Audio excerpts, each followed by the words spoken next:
ಸುಬ್ರಹ್ಮಣ್ಯೇಶ್ವರನ ದೇವಸ್ಥಾನ, ಬಣ್ಣಾರಿ ಅಮ್ಮನ ದೇವಸ್ಥಾನ, ಮಧುರಾ ಮೀನಾಕ್ಷಿ, ರಾಮನಾಡು, ತಿರುನೆಲ್ವೇಲಿ, ಗರ್ಭಶಯನ ಎಲ್ಲ ಕಡೆಗೂ ಹೋಗಿದ್ದು ಬಂದು. ಕನ್ಯಾಕುಮಾರಿಲಿ ಶಿಲಾಂಗ್ ಹೋಗೋಣ ಬನ್ನಿ. ಸಾವಿತ್ರಿ ದೇವಿ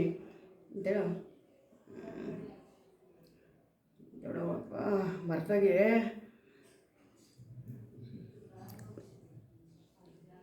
ಕಾಮಾಗಿ ಯೋಚನೆ ಮಾಡಿ. ತೈಮೂರ್ತಿಗಳನ್ನ ಮಕ್ಕಳು ಮಾಡಿಕೊಂಡು ಅವಳು ತೊಟ್ಟಲು ತೂಗಿರೋದು ನೋಡ್ಕೊಂಬರ್ಬೇಕು ಒನ್ಸು ಯಮ್ಮನ್ನ ಅಂತ ಅಂದರು ನಮ್ಮತ್ತೆ. ಎಲ್ಲ ಓಡಾಡುವ ತೆಪ್ಪದ ಮೇಲೆ ಓಟ್ನಲ್ಲಿ ದತ್ತಾತ್ರೇಯ ತಾಯಿ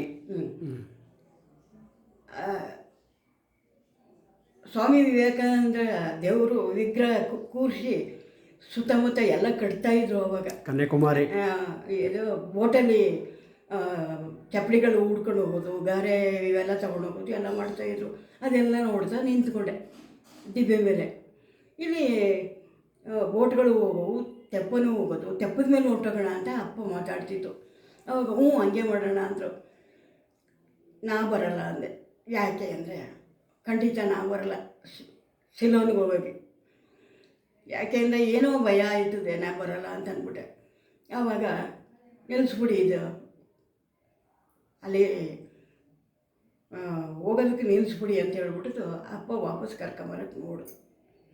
ಅಲ್ಲಿಂದ ಮತ್ತೆ ಬಣ್ಣಾರಿಗೆ ಹೋಗ್ಬಿಟ್ಟು ನಮಸ್ಕಾರ ಮಾಡಿ, ಅಲ್ಲಿ ಮುಸಲ್ಮಾನರುಗಳು ಕೂಡ ಕಾಯ್ಬಿಟ್ಟು ಹೋಗಬೇಕು. ಒಬ್ಬರಿಗೆ ಬಸ್ ಮಗಿಸ್ಬಿಟ್ಟು ಸತ್ತೋಗ್ಬಿಟ್ರು 100 ಜನ. ಅದಕ್ಕೋಸ್ಕರ ಮುಸಲ್ಮಾನರು ಬಳ್ಳಾರಿ ಅಮ್ಮನ ಪೂಜೆ ಮಾಡೋಕ್ಕೆ ಎಲ್ಲ ಮಾಡಿ. ನಾನು ಹೋಗಿದ್ದೆ ನಮಸ್ಕಾರ ಮಾಡ್ಕೊಂಡು ಕೊಯಮತ್ತೂರ್ ಹತ್ರ. ಆವಾಗ ನಾವು ವಾಪಸ್ ಬರಬೇಕಲ್ಲ, ಇನ್ನು ಆಫೀಸು 1 ವಾರ ಆಗಿತ್ತು ಹೋಗಿ. ದುಡ್ಡು ತುಂಬ್ಕೊಂಡು ಹೋಗಿದ್ರು ಇವರು, ಎಲ್ಲ ಖರ್ಚಾಗೋಯ್ತಲ್ಲ. ಊರಿಗೆ ಹೊರಡೋಣ, ನಾವು ಇಲ್ಲಿ ಶಿಲೋನ್ಗೆ ಹೋದರೆ ದುಡ್ಡಿಗೆ ಬಸ್ ಚಾರ್ಜಿಗೆ ತೊಂದರೆ ಆಗುತ್ತೆ, ಹೋಗೋಣ ನಡೀರಿ ಅಂತ ಅವ್ರ ತಂದೆಗೆ ಹೇಳ್ಬಿಟ್ಟು ವಾಪಸ್ ಬಂದ್ಬಿಟ್ಟು. ಇದೆಲ್ಲ ನನ್ನ ಮನಸ್ಸಲ್ಲಿ ಉಳಿದಿತ್ತು. ದೇವರೇ